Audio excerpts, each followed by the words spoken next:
Hello, welcome back to my channel. My name is Hannah Campbell. This is Tony. So we're doing a mukbang or mukbang, however you want to call it, and we're gonna eat some Taco Bell while we do it. So today we're gonna talk about self-representation on Instagram. Well, I guess on social media in general. We can talk about different platforms. I know I personally only use Instagram and then Facebook. I don't use Twitter. I use Twitter and Instagram. I don't really use Facebook. I have a Facebook, but I don't really use it. So, through this class, which is social media for MCS 355, one thing that we talked about is self-representation, micro-celebrities. We talked about Foucault. So Foucault is a French philosopher. Tony, who probably doesn't know who Foucault is. I don't. Okay, so he's a French philosopher who made up the words subjectification. So basically what he... Ooh, yeah, let me try this. That's actually really good. Quesarito. I got a Crunchwrap Supreme. So he talks about subjectification, and what he, in layman's terms, is basically how you view something and how you make yourself to be able to be viewed. So he talked about a prison system in a way to explain it. So a prison system where there's one central watchtower and then all the prisoners are around. So it's basically you can look out and then that watchtower can look into you. So through social media, I'm gonna have a bite of my Crunchwrap. I love this so much. Through social media, I know depending on what platform I post on, depends on what I post. So we read this article that by Tim Rainer, who talked about Foucault, but he's more of a more of a, I guess you could say, new age writer. I don't know how old he is, but the article came out recently, within the past like 10 years or so. So he talks about how when we post, it's performative. So when we're being watched, obviously we put on a persona depending on the situation. So like for me, how do we attribute that to Instagram is, or at least how I attribute it to Instagram is, I filter my posts based on how I want to be perceived. So obviously my bosses follow me on Instagram, my grandparents have Instagrams, my family. I'm not going to post me getting blacked out on a Saturday night. Not saying that happens, but I wouldn't post about it. I only post the good things, not necessarily the bad things. Now, I know your Instagram, you have an athlete page, and then mine is a personal. So you're able to see who follows you more in depth, right?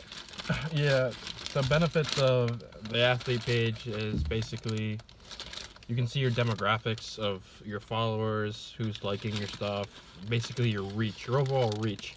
So it separates it into countries and states and you know, the genders of who's following, who looks at your stuff. And not all that is possible through hashtags and geotagging.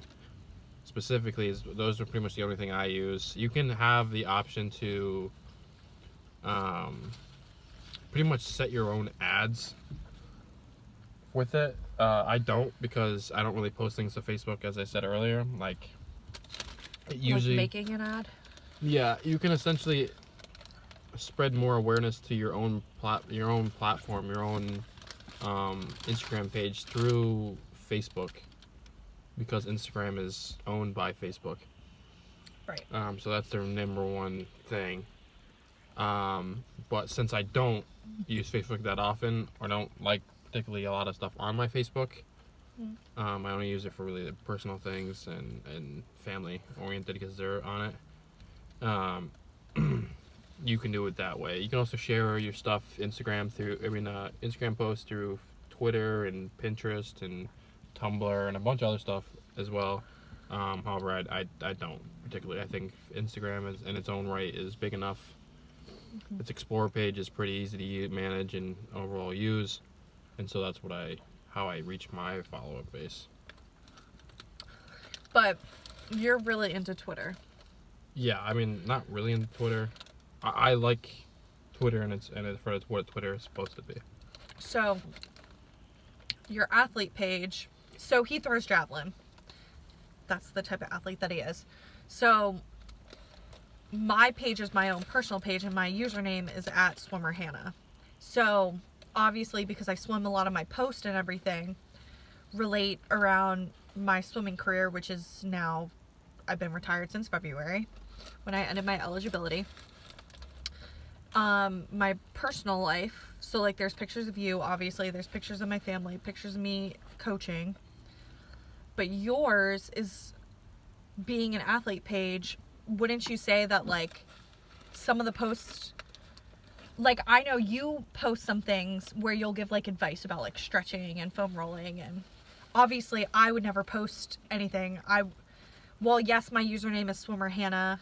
It's not an athlete page, it's my own personal page, and obviously swimming doesn't rule my entire life, so I wouldn't post something like that, but you do. So would you say that like the people that follow you change depending on, like obviously your clientele of people would change than I do, than my clientele, right? It depends. Like the way I use it for is not necessarily to like, you know, only show off my own accomplishments. Like you said, like I give out advice for stretching and workouts. There's a bunch of my lifts on there. There's also a lot of personal stuff as well. So it's not just like it's only athlete stuff. Right. Shows that you're humanized. Yeah. But I like to reach out to people that do follow me that throw javelin as well, in that regard of giving that advice just to help out, because the way the community is set up is it's very, like I said, community oriented. Instagram community or the javelin community? Javelin community in general. Like it's cool that, you know, Olympic champions, you know, go through my Instagram and like a bunch of photos or comment or stuff like that. That means that my reach is getting to that level as well, not just the little amateur level or the high school level, you know what I mean? So it reaches all genres. And it's the same, you know, I'm not sponsored by anybody, so I don't post ads and I don't post like what I'm drinking or, you know, protein stuff, that type of stuff, what I'm eating. One, because I don't really like to do that anyways, and two, like there just really isn't a need at this point, you know what I mean? Right. So I guess you could say our social medias give a part of us, not all of us. Like, obviously, there's more to you than just throwing javelin. Yeah, and that's why I don't post exclusively javelin stuff on my Instagram. Right. And then your Twitter page, there's a group. So Chris Brown is really into anime. Tony likes anime. So he has a group on Twitter of him and his buddies that like anime, and they talk about anime, and they share each other tweets between each other about anime and memes and stuff like that. Yeah, a bunch of stuff. And then, but your Twitter name is anime based, right? The @ is anime based, yes, but my actual name is not. Oh, okay. But going through your Instagram, you would never know about the anime stuff. Right. I mean, it's just because without actually knowing you. Yeah. It isn't something I'm keeping a secret. Right, it's just not. I just like, I don't know. I use Twitter for different purposes that you would. Purposes than I use Instagram for. Yeah. That's all. Yeah. So in talking about self-representation on social media, you have to mention micro celebrities. So a micro celebrity that I follow, her name is Chantel Colette. I talked about her in my micro celebrity paper, but basically she's a fitness guru. And guru. She has about like 100,000 followers, if that.